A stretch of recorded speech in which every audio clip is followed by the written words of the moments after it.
Hello guys, welcome back to the channel again.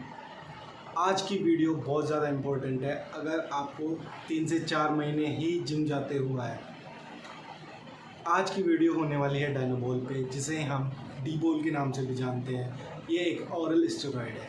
इसका ख्याल मुझे कैसे आया? अभी वैकेशन पे मैं अपने घर आया हुआ हूँ, तो जहाँ पे मैं पहले जिम ज्वाइन की थी, अभी मैं वहीं पे जिम जा रहा हूँ। तो उन्होंने एक टाइम पे मेरे को भी रिकमेंड की थी डायनाबोल लेने के लिए, but I was smart enough कि मैंने उसके बारे में रिसर्च किया, उसके बारे में जाना कि वो क्या है, और मैं अपना डिसीजन बना पाया। बट अभी क्या हुआ, जहाँ पे मैं जिम जाता हूँ वहाँ पे वो एक और बंदे को रिकमेंड कर रहे थे ये डायनाबोल लेने के लिए। अभी जब हम नए नए होते हैं तो हमें समझ नहीं आ रहा होता है, हमको बस चाहिए कि हमारी बॉडी बन जाए जल्दी से, हमें बस इतना ही चाहिए, तो हम इसके लिए कुछ भी करेंगे। साथ ही साथ जो डायनाबोल है वो एक तो ओरल स्टेरॉइड है। लोग इंजेक्टेबल से तो डरते हैं, वो इंजेक्शन से तो डरते हैं, बट जब ओरल कोई कंज्यूम करने की बात है, क्योंकि उसको छुपाना अपने घर वालों से आसान होता है, तो इसलिए लोग उसकी तरफ चले जाते हैं। दूसरा, वो सस्ता आता है, इसीलिए भी लोग उसकी तरफ चले जाते हैं, राइट। क्योंकि जो बच्चे नए जिम जाते हैं उनके पास ज़्यादा पैसे तो है नहीं इन्वेस्ट करने के लिए, राइट, तो वो इसलिए उस तरफ चले जाते हैं। आज मैं आपको बताने वाला हूँ कि ये कितना ख़तरनाक स्टेरॉइड है। इसके बारे में मैं आपको कंप्लीट इन्फॉर्मेशन देने वाला हूँ, उसकी हिस्ट्री से लेके इसके साइड इफ़ेक्ट तक, और फिर मैं आप पे छोड़ूंगा कि आपको इसकी तरफ जाना है कि या इसकी तरफ नहीं जाना है। मेरा मैसेज इस वीडियो से क्लियर है कि आपको कोई किसी भी तरह का स्टेरॉइड की तरफ जाना ही नहीं होता है, जाना ही नहीं चाहिए। हमारा जो मेन एम है इस चैनल से मेरा, हमें एक हेल्दी लिविंग की तरफ जाना है, हमें एक हेल्दी माइंडसेट की तरफ जाना है, ना कि हम सिर्फ फिज़िकली अच्छे दिख रहे हो बाकी हमारी हेल्थ अंदर से एकदम ख़राब हो रखी हो। हमें उस तरफ नहीं जाना है। हमें जाना है जहाँ पे हम मेंटली भी बेटर फील कर रहे हो, हम फिज़िकली भी बेटर फील कर रहे हो। So let's get started with the video. हम स्टार्ट करते हैं हिस्ट्री ऑफ डायनाबोल से। एक न्यूयॉर्क में एक फेमस कोच थे, famous strength coach Bob Hofmann. उनके एक फ्रेंड थे डॉक्टर जॉन जिगलर, तो वो एक स्ट्रेंथ ट्रेनिंग कराते थे। तो क्या हुआ, वो एक बार इटली में गए, वहाँ पे ओलंपिक्स चल रहे थे।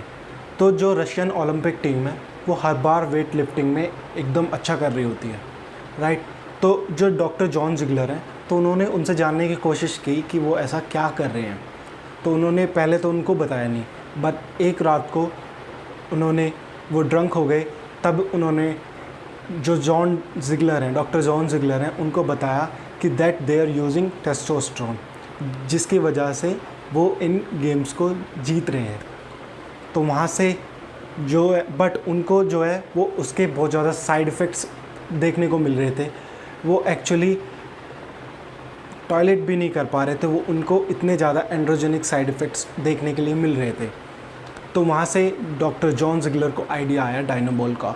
वो गए न्यू जर्सी में, उन्होंने सीबो फार्मास्यूटिकल्स को अपना एक आइडिया सेल किया कि हम एक टेस्टोस्टेरोन का डेरिवेटिव बनाएंगे जिसके जो एंड्रोजेनिक साइड इफ़ेक्ट्स हैं वो भी कम होंगे और हम उसे आसानी से यूज कर पाएंगे। तो उन्होंने क्या किया, जो हमारा टेस्टोस्टेरोन के स्ट्रक्चर है, तो उस पर 17th कार्बन पे उन्होंने मिथाइल ग्रुप ऐड कर दिया, जिसको हम 17 अल्फ़ा मिथाइल एल्कलाइजेशन बोलते हैं।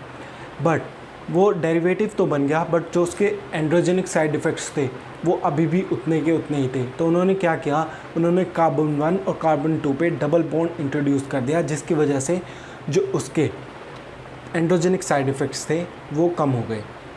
अभी जो डायनाबोल है ये अर्लियर टाइम पे एप्लास्टिक एनीमिया के लिए यूज़ होता था या फिर ऑस्टियोपोरोसिस के लिए यूज़ होता था। तो ये जो डायनाबोल है ये एज अ मेडिसिन यूज़ होता था पहले। अभी तो आप देख रहे हो कि जिम्स में इनको डायनाबोल को ऐसे ही दिया जा रहा है कि लो भाई, जो आ रहा है पहले डायनाबोल खाओ, ऐसा हो गया है। बट पहले ये प्लास्टिक एनीमिया के लिए यूज़ किया जाता था और ऑस्टियोपोरोसिस के लिए यूज़ किया जाता। तो चलिए बात करते हैं डायनाबोल के साइड इफ़ेक्ट्स के बारे में। First is aromatisation. जो डायनाबोल है वो एक टेस्टोस्टेरोन से एस्ट्रोजन में बहुत ज़्यादा जल्दी कन्वर्ट हो जाता है, जिसकी वजह से हमें गायनिकोमेस्टिया देखने को मिल जाता है, राइट।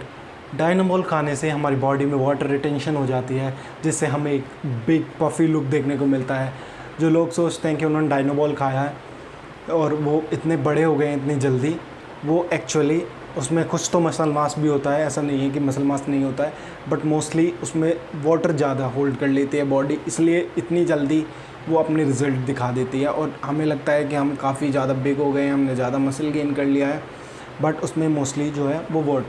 अभी जो डायनाबॉल है वो टेस्टोस्टेरोन को DHT में कन्वर्ट कर देता है, डेट इज़ डाईहाइड्रोटेस्टोस्टेरोन, जो हमारे हेयर फॉलिकल से जाके बाइंड करती है और धीरे धीरे हमारा हेयर फॉल भी स्टार्ट हो जाता है।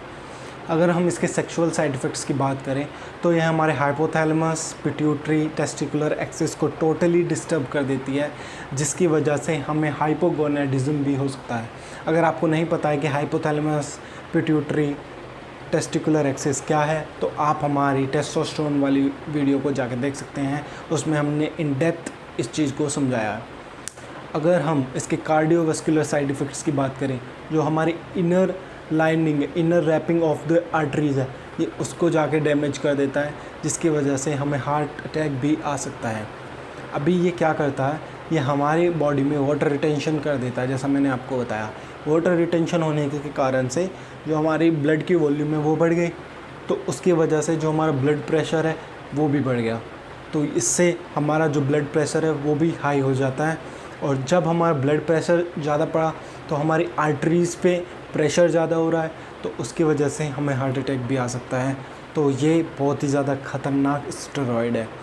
आप जिसे ऐसे ही ले रहे होते हैं, इसको लॉन्गर पीरियड ऑफ टाइम तक लेना ही नहीं चाहिए। एटलीस्ट ये तो सभी को पता है, जो भी मतलब इसको रिकमेंड करते हैं कि इसको 2 to 3 मंथ से ज़्यादा नहीं लेना चाहिए, क्योंकि ये बहुत ज़्यादा ख़तरनाक भी हो सकता है।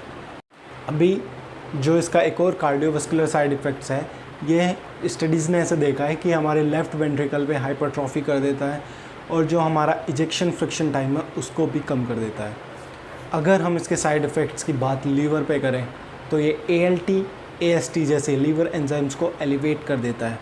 अभी जो इसके साइड इफ़ेक्ट्स है लीवर पे, वो एक्यूट भी हो सकते हैं और क्रोनिक भी हो सकते हैं। ऐसे भी हो सकते हैं कि जिससे हमारा लीवर जल्दी से रिकवर कर जाए और हमें कोई भी प्रॉब्लम नहीं हो, बट कुछ साइड इफ़ेक्ट्स क्रोनिक भी हो सकते हैं अगर हमने इस स्टेरॉइड को लॉन्गर पीरियड ऑफ टाइम तक यूज़ किया। जैसे कि जो हमारी लीवर की बाइल प्रोसेस की एबिलिटी है, ये उसको टोटली डिस्टर्ब कर सकता है। ये हमारे लीवर में क्रोनिक कोलेस्ट्रॉल सिंड्रोम जैसी एक बीमारी होती है उसको कर सकता है। और एक चीज़ हेपेटिस, जिसमें हमारे लीवर में ब्लड फिल्ड सिस्ट हो जाती हैं, ये इतनी भयानक बीमारी भी हमारे लीवर में कॉज कर सकता है। तो आप समझ रहे हैं कि इस स्टेरॉइड के कितने ज़्यादा साइड इफ़ेक्ट्स हैं।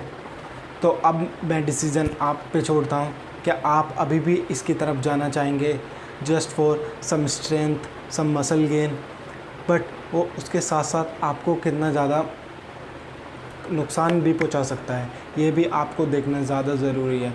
तो आप नेचुरल तरीके से अपनी बॉडी बिल्ड करें, उसमें थोड़ा टाइम लगेगा बट डिसिप्लिन से वो हो जाएगा। तो थैंक यू फॉर वॉचिंग।